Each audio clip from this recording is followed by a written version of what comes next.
Hello guys, how are you? I'm Hardeep Singh. Welcome back to your own YouTube channel. IELTS updates and recent exams. For more updates related to recent IELTS exam writing test topics, listening, reading, practice test, and speaking, you got guesswork. Please, guys, participate in everyday listening and reading practice test to achieve your desired band score in your actual IELTS exam. Please hit the like and subscribe button. Press the bell icon for the upcoming notifications. Don't forget like, subscribe and share my YouTube channel and my Facebook page, IELTS updates and recent exams. Part 1. You will hear a conversation between a psychiatrist in the medical center of the college and a new student. First, you have some time to look at questions 1 to 4.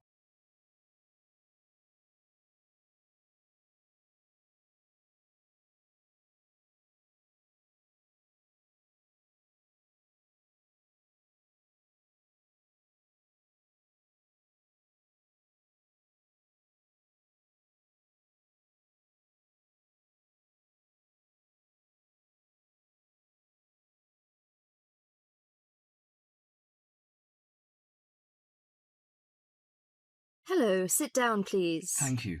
Now, you are a new patient, aren't you? Yes, that's right.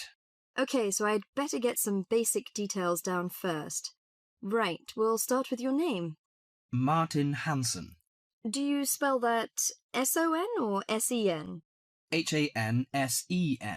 Okay, and you're a first-year student? Yes, I am. Study in... Electronics, actually. I hope you enjoy it. Thanks. And your address? 2805 Hesperian Avenue, Hayward.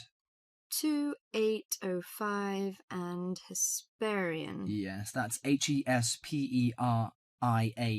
Hayward, Hayward.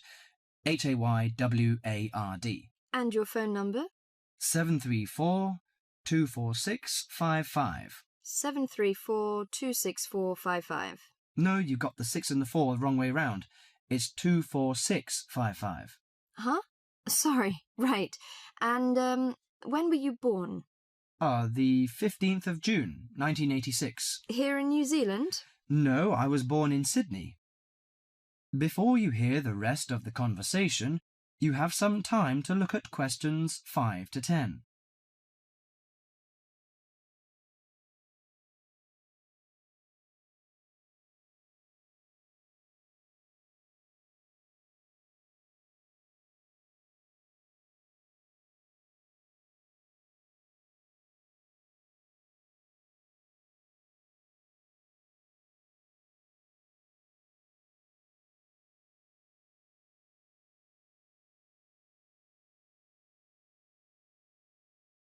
Good. So, what's your problem? Well, frankly, I wonder whether it is a problem. I get the blues, and it lasts for quite a while. I don't know how to... Yes, we all feel sad or get the blues now and again. Generally, our sadness lessens in time, and with the support of friends. However, if the depression leads to difficulty in thinking and greatly disrupts your daily routine, it can be evidence of a psychiatric problem. What do you feel exactly? I always feel sad and worthless. I find it hard to fall asleep and wake up early in the morning. How long has it lasted? Nearly half a month.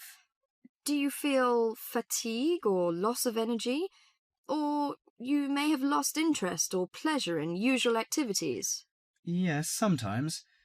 At first I thought I could overcome it by myself, but I failed, and I'm so glad that you came here. It seems that you are suffering mild depression from your symptoms. Depression? Yes, I feel depressed sometimes. But why would I... Depression may occur as a result of biochemical changes in the body. Alcohol, amphetamines, cocaine, and LSD can bring on depression. Those who have a family history of depression usually have a greater risk of depression. Sometimes the worrying changes in life can lead to depression. I see. I had a really bad breakup of a love relationship. It makes me feel hopeless. Do you think I need some treatment? Yes. Antidepressant medications are often used to treat depression, if it is serious. but I don't suggest them at first because of the side effects. I suggest psychotherapy, which can give you support and help you regain control. So do I need to come here every day? No, I will arrange counselling sessions for you, which will last 12 to 20 weeks. You come here once or twice each week. The psychotherapy is directed at helping you gain insight and understanding about events in your life, which may have contributed to your depression. With growing insight, you can often learn more effective ways of coping with your feelings and changing your behaviour. What can I do to take care of myself? Well, at first you should do some physical exercises on a regular basis, at least 3 times a week. How is your food? Do you eat well? Yes, I think so. I eat at my homestay family. Good. Find a hobby or a positive recreational activity to participate in once or twice a week. I know it's difficult for you, though. When you feel it's hard to overcome the depression, come to the counselling session. Remember, ask for help if the load is too heavy to handle. Yes, I'll try. So, when will my counselling session begin? I'm going to arrange that for you. That is the end of part 1. You now have half a minute to check your answers.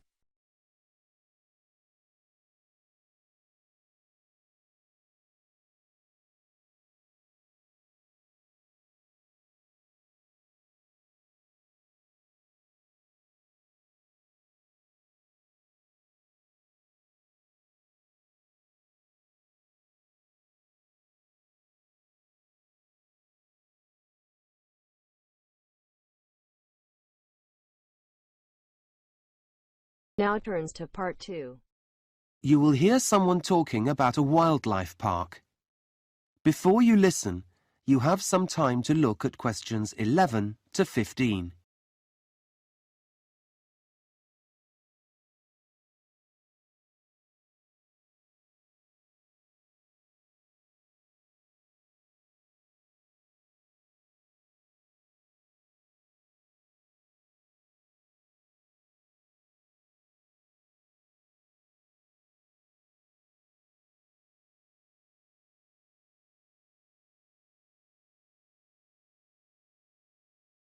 It's going to be great.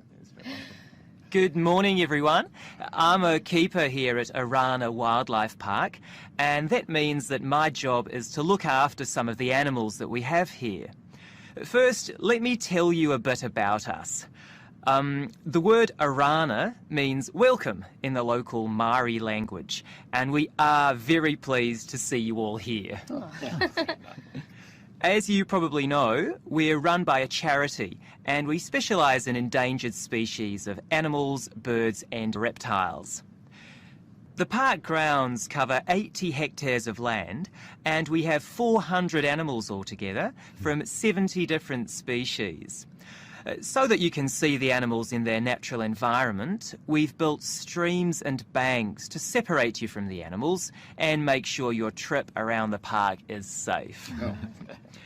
Our animals come mainly from here, New Zealand, and from Australia, Africa and South America. There are a lot of animals to see and quite a number of things you can do here, so let me tell you about a few of the exciting encounters before you decide where to go. One of our most popular animals is a type of giraffe called a Rothschild. It's easy to spot. It has 3 horns rather than the usual 2. Giraffes are amazing animals close up, and you have an opportunity to hand feed them here at the park at 12 noon or 3 in the afternoon. This is one of the most popular activities and will be one that you'll never forget. In fact, we believe hands-on education is very important, so you can touch or pat a variety of friendly animals, such as cows and goats, at the farmyard. This experience goes on all day and is designed to help children take an interest in animals and their environment. I can assure you it's not at all dangerous. Another exciting activity for visitors is watching some of our big cats reach speeds of up to 70 kilometres per hour during their exercise run. The cheetah is the fastest land mammal, and this event takes place at 3:40 every day. You can watch them go down their paddock in under 30 seconds. Before you hear the rest of the talk, you have some time to look at questions 16 to 20.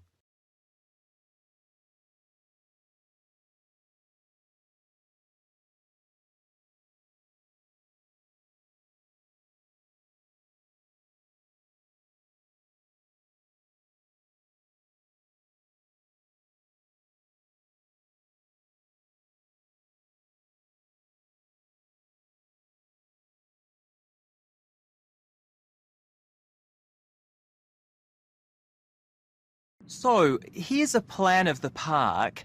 As you can see, we're here at the main entrance, and there's an information centre to your right.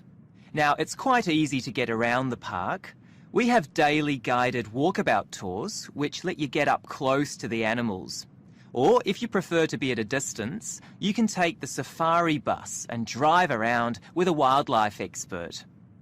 If you decide to take the walkabout tour, it leaves at 10:45, that's in just under an hour, from the meerkats enclosure next to us. From there, the walk passes the adventure playground and the otters in the first enclosure, and then arrives at the New Zealand birds area in the next enclosure, just in time to see them being fed. Then you go on to the reptile house and the tigers and the rest of the animals. Alternatively, you can wait until the afternoon walk. There are plenty of other things to see in the morning. One of these is the African village. Just turn to your right from the main entrance, walk past the first bus stop, and it's just before the African wild dogs enclosure. It's a wonderful, colourful experience. You can also go to the shop and buy your souvenirs there. We have beautiful soft toys, giraffe and zebra, for children, and a whole range of t-shirts, hats and skincare products with an African theme. After that, why not have lunch in the picnic area on the far eastern side of the park? I'd recommend this because while you're eating, you might catch sight of the ostriches on one side of you or buffalo on the other. For the afternoon walkabout tour, you'll need to find your own way to the African lion habitat, which is on the west side of the park, just past the conservation centre. To join the tour, you actually go past the lion habitat. You'll see 2 bus stops, keep walking, and the meeting place is about half a kilometre after the second one. If you've gone past the zebra, you've gone too far. For those of you who would prefer to travel on the safari bus, this runs from 10:30 to 4 p.m. There are stations throughout the park, but the first one is at Jomo's Cafe, which is directly opposite where we're standing. Go straight ahead and it's just in front of the giraffes. There are various feeding times for the animals and the bus stops in time for all of these. So, let me just give you some safety guidelines. That is the end of part 2. You now have half a minute to check your answers.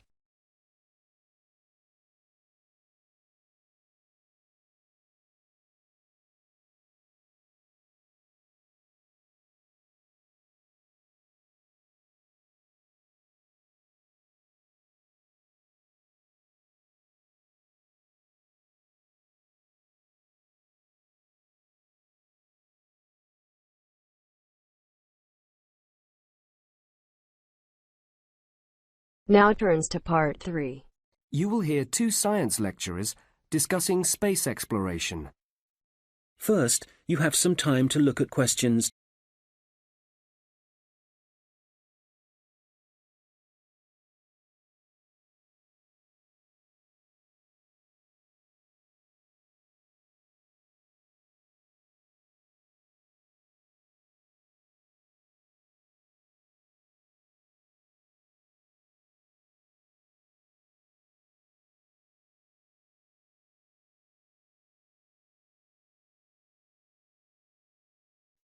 Hello, John.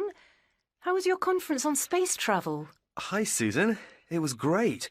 We heard some fascinating speakers, especially one fellow who was an expert on Mars. He thinks it's quite feasible for humans to live there in the near future. Well, if we spent the billions of dollars that go into space research on looking after our own planet, then perhaps we wouldn't need to worry about the Earth being uninhabitable in 100 years' time. Nor would we need to look for another planet to colonise. Yes, but there are some important things that space exploration can teach us, especially about the history of our own planet and its atmosphere. That sort of knowledge could help us solve some of the problems that threaten our planet. Still, I don't really see why they have to send astronauts into space. Robotics is so much more advanced now. Why can't they simply send robots? Well, robotics has come a long way, and it is more expensive to send a manned spaceship into orbit. But the biggest problem with robots is that they have to be programmed for every possible eventuality. Yes, I suppose you're right. Robots just can't react to situations independently the way that humans do. They still need us to tell them what to do. That's right. Robots may have come a long way, but if you're going to go to all the expense of building one, you really need to make sure it's going to work when it gets there, and they don't tend to take risks with new and untested technology. What if it lets you down? So instead, a lot of the space technology nowadays is actually based on the technology they used in the 1970s, because we know that it works and it's reliable. So, do you think it will ever be possible to send robots to Mars? I'm not sure. One of the speakers spoke about that, and he says that communication would be a problem. Is that because of the conditions? I mean, those extremes of temperature and even the atmosphere itself would probably create an awful lot of interference. Yes, but they're both issues that can be dealt with. Now, the real problem is simply how far away it is. That would cause long delays before the robots received any messages about what to do next. So, for the moment, they don't think it's feasible. That makes sense.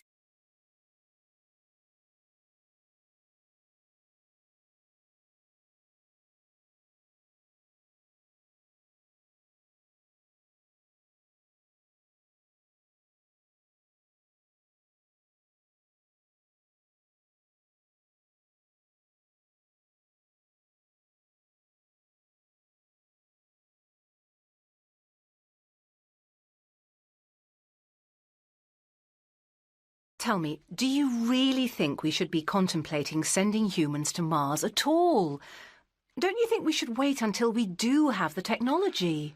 Well, many years ago, the civilizations that built the pyramids or that began building enormous cathedrals must have started the project never expecting to see it finished. I think we should take the same approach and start our preparations now. That's an interesting point, though I'm still not convinced. Surely you don't foresee a time when humans will be living on Mars? That's just science fiction, isn't it? Not at all. I think there is a distinct possibility that humans will live there. But what about the conditions there? Even the dirt on the ground could kill us. Yes, I agree with you there, but we can easily build a self-contained structure there so people don't need to go outside. I suppose the ground does also contain a lot of resources, so getting metals wouldn't be a problem. That's right. A lot of building materials could be found there, but there are still many risks involved. Yes, what about radiation? I don't think there will ever be a way to shield us totally from cosmic radiation, even inside a spaceship. I can't agree with you there. Astronauts have been travelling in space for a long time now, so that shouldn't be too much of a problem for us. I just don't think we have enough experience of living in space long term. But you have to accept that it is within the realms of possibility that one day there will be a Martian space station. Well, I have every faith in science, and Mars does seem to be the next frontier. So, yes, I imagine we will eventually send a space mission there. But I can't see people living there. That is the end of part 3. You now have half a minute to check your answers.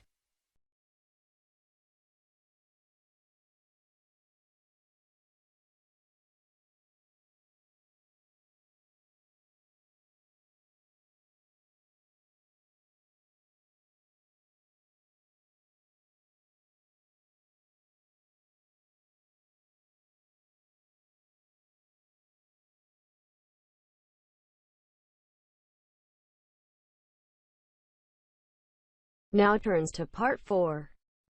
First, you have some time to look at questions 31 to 40.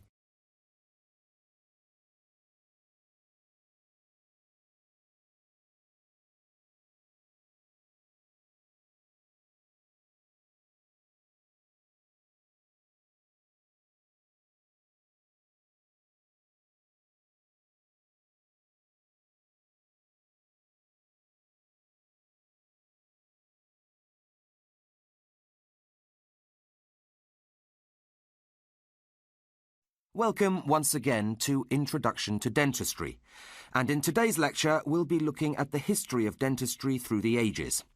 Now, skulls of the Cro-Magnon people who inhabited the Earth 25,000 years ago show evidence of tooth decay, and the earliest recorded mention of oral disease was in 5000 BC.